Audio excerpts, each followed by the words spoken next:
嗨，朋友们，中午好！早上我泡了一下海鲜干货，今天分享一道就是转九郎熊爱家的炒冬粉。我用的是干香菇跟干虾仁哈，一定要提前至少半个小时给它泡软。我们给它切成丝，你们也可以用那种干贝或者是蚝干、海蛎干都可以。再来切一点蔬菜，胡萝卜丝是为了增色增香的哈。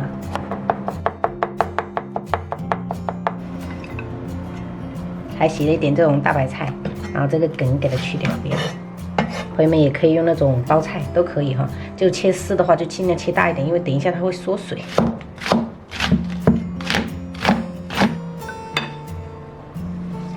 一般我们家庭炒冬粉就只用到这种蒜白，就是香的，就不用什么姜啊、蒜啊那种哈，小葱都不用，直接这样子斜刀切马耳朵。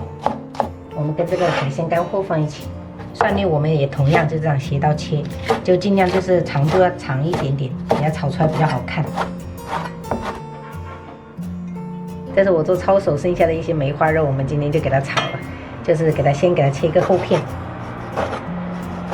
给它切条，这样炒出来比较好吃。也可以用五花或者是前腿、里脊肉，这些都是可以的。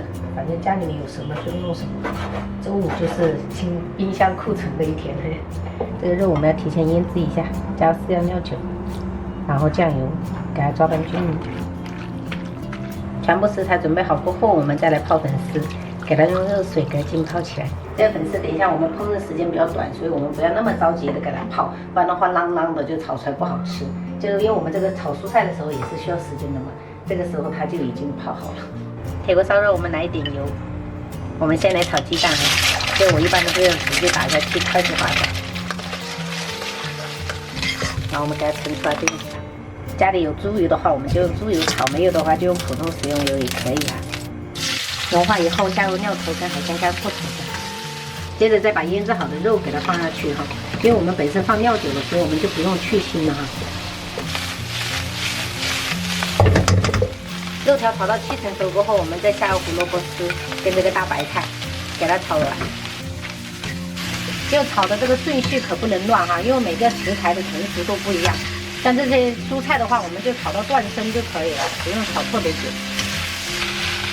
接着我们就转成小火，把刚才我们炒好的鸡蛋给它倒下去，还有泡好的粉丝沥干水分加进来。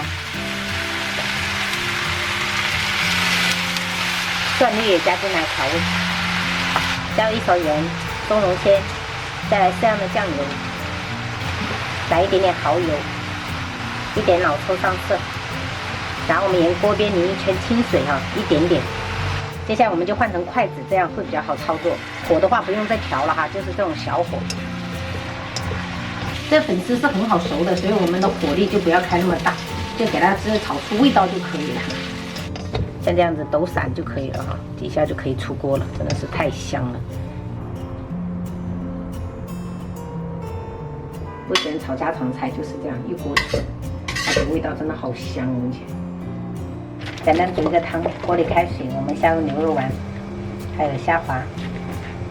闽南这边就是1碗炒冬粉，然后再配一个汤，就是简简单单的一碗中午饭。然后朋友们也可以用大肠羹啊，或者是海蛎汤啊、萝卜汤啊，都可以。煮熟以后，我们下点姜丝，然后来一点盐、胡椒粉，再来一丢丢蒜头酥，没有不用。汤碗里面我们切一点芹菜粒跟这个香菜，就越多越好，越好吃哈。关火，倒进来就可以喝了。这一大盆应该吃得完吧，宝贝儿？嗯。反正炒的挺多的，炒了3捆。谢谢。我用大白菜还有一些线椒炒了一个荞麦面，就这样子配着吃。闽南人的标配。你记得我们之前去镇上经常吃个炒米粉，然后配一个大肠羹，就很完美了哈。好像是17块。我感觉这也是完美的一餐。这也是哈。虽然简单，但是真的很完美。对。我们以前就是一家人不知道煮什么，也是就是炒米粉煮一顿。里面的菜要赶紧吃，因为我都要吃完了。如果有什么可以让爸爸妈妈尝分不老的东西，那个东西肯定就会被抢了。不太可能。就是他说的这个意思我懂，就是任何一个子女只要能让爸爸妈妈能长生不老，他都会那个东西就会被抢光，很正常。